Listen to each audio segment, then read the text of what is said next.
प्यारी सात संगत जी, प्रेम से बोलिए धन निरंकार जी। सात संगत जी, आज मैं आपको एक राजा और रानी की बड़ी सुंदर सी कहानी सुनाने जा रही हूँ। बहुत पुराने समय की बात है। एक राजा था, वह बहुत धर्मात्मा था। सारी प्रजा उससे प्रसन्न रहती। उसके राज्य में कभी चोरी चकारी व लूटपाट की घटनाएं नहीं होती थी। उस राजा की पत्नी भी बहुत सुकन्या थी। पतिव्रता व धर्मपरायण वह स्त्री प्रजा की साक्षात मां स्वरूपा ही थी। समय बीतता गया। समय के साथ वह दोनों भी वृद्ध होने लगे। अब राजा को लगा कि जंगल में जाकर कुछ समय पूजा अर्चना में बिताया जाए। ये सोचकर उन्होंने अपनी स्त्री को अपने मन की बात बताई। राजा की ये बात सुनकर रानी उसके साथ चलने के लिए तैयार हो गई। वह दोनों रथ में सवार होकर जंगल की ओर चल दिए। राजा और रानी को गए अब 6 महीने बीत चुके थे। इधर राज्य में थोड़ी हलचल होना भी शुरू हो गया था। सत्य ही है, राजा के बिना राज्य व्यवस्था ठीक कैसे रह सकती है। बिना आधार के जैसे इमारत खड़ी नहीं रह सकती, इसी प्रकार शरीर के आत्मा का आभास नहीं हो सकता। इसलिए राजा बिना राज्य व्यवस्था सुचारू भी नहीं रह सकती। जंगल में राजा अपनी तपस्या में व्यस्त हो गया। उसकी रानी उसकी देखभाल करती। कभी कभी प्रजाजन भी जंगल में आ जाते। महारानी उन्हें यथा योग्य बातें समझाकर लौटा देती। एक दिन महारानी ने प्रजा को यह भी समझा दिया कि राज्य की सुरक्षा के लिए राज्य सीमा के चारों ओर 3 ऊंचे परकोटे व लंबी ऊंची दीवार बना लो। उसके 9 द्वार, 5 उद्यान इत्यादि भव्य बना लें। इस प्रकार जब सब बना लेंगे तो आप सब लोग उसमें स्वयं को सुरक्षित समझेंगे। रानी की यह बात सुनकर राज्य के लोग वापस चले गए। महारानी फिर राजा की सेवा में जुट गई। इधर राजा अपने अनुष्ठान में फिर लग गया।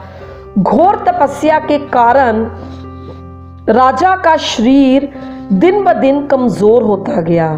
शरीर को उसके अनुरूप पदार्थ ना मिलने के कारण शरीर धीरे धीरे समाप्त होने लगा। अंत में एक दिन राजा को अपनी देह का त्याग करना पड़ा। राजा परलोक सिधार गए। इस बात का पता चलते ही रानी स्वयं को असहाय जानकर रोने व विलाप करने लगी। वह झुंड से बिछड़ी हुई हिरनी के समान अत्यंत व्याकुल हो गई। उस बीहड़ वन में अपने आप को अकेली और दीन अवस्था में देखकर वह बड़ी शोकाकुल हुई और अश्रुधारा उसकी आंखों से निरंतर बहने लगी। वह बोली, हे राजन, उठिए उठिए। समुद्र से गिरी हुई ये पृथ्वी लुटेरों और अधर्मी राजाओं से भयभीत हो रही है। आप इसकी रक्षा कीजिए। काफी विलाप करने के बाद उसका जी थोड़ा हल्का हुआ। अंत में रानी सुबकती हुई उठी और लकड़ियां इकट्ठी करने लगी। उसने धीरे धीरे उन लकड़ियों की एक चिता बनाई। उसके ऊपर उसने अपने पति का शव रखा। फिर चिता को अग्नि से प्रज्वलित कर दिया तथा जोर जोर से फिर विलाप करने लगी। विलाप करते करते वह इतनी शोक संतप्त हो गई कि उसी चिता में कूदकर स्वयं को भी समाप्त कर लेने के लिए तत्पर हो गई। उसी समय वन में एक व्यक्ति आया। उसने महारानी को विलाप करते देखा। वह वास्तव में रानी का एक बचपन का मित्र था। अब वह ब्रह्म ज्ञानी महात्मा था।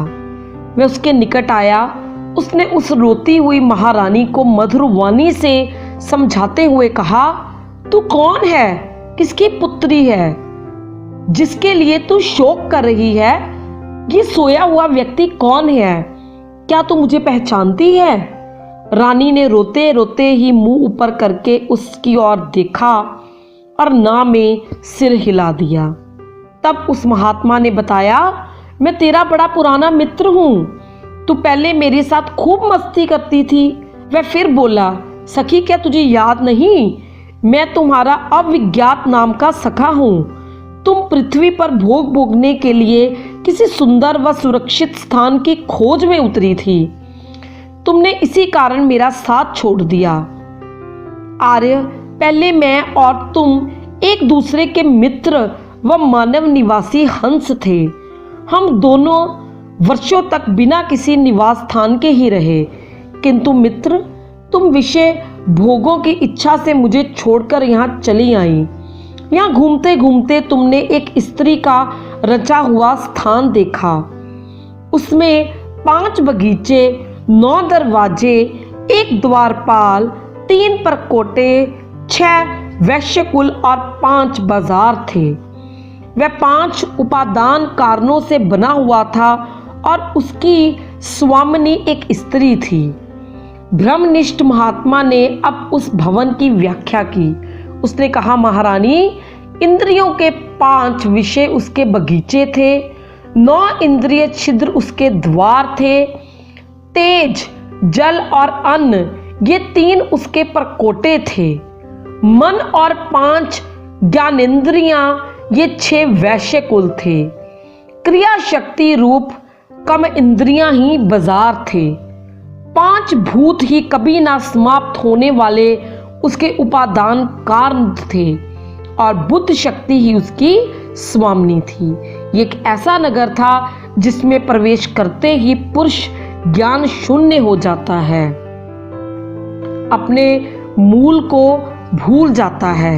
हे महारानी, तुम उसी के साथ विहार करती रही, इसलिए तुम स्वयं को भूल गई और उसी के कारण ही तुम्हारी ये दुर्दशा हुई है। उसने कहा, देखो, ना तो तुम विदर्भ राज की पुत्री हो, ना ही इस मृत वीर महाराज की पत्नी। तुम पहले जन्म में स्वयं को पुरुष मानती थी और इस जन्म में स्त्री। याद रखो, ये सब मेरी फैलाई हुई माया है। तुम तो वास्तव में ना पुरुष हो ना स्त्री, हम दोनों तो हंस हैं। हमारा जो वास्तविक स्वरूप है उसका अनुभव करो। मैं जो हूँ तुम वही हो, तुम मुझसे भिन्न नहीं हो। और तुम विचार पूर्वक देखो, मैं भी वही हूँ जो तुम हो। ज्ञानी पुरुष हम दोनों में कभी थोड़ा सा भी अंतर या भिन्नता नहीं मानते। महात्मा के इस प्रकार ज्ञान देने के बाद रानी अपने निज स्वरूप को पहचान गई। अपने पति दिखने वाले शरीर के प्रति अब उसका उतना दुख नहीं था। सासंगत जी, यही वास्तविकता है कि मनुष्य इस ज्ञान की पहचान कर ले तो वह सांसारिक विषय उसके लिए दुख सुख के कारण नहीं बनते। आज की इस कहानी में सासंगत जी बस इतना ही। प्रेम से बोलिए धन निरंकार जी।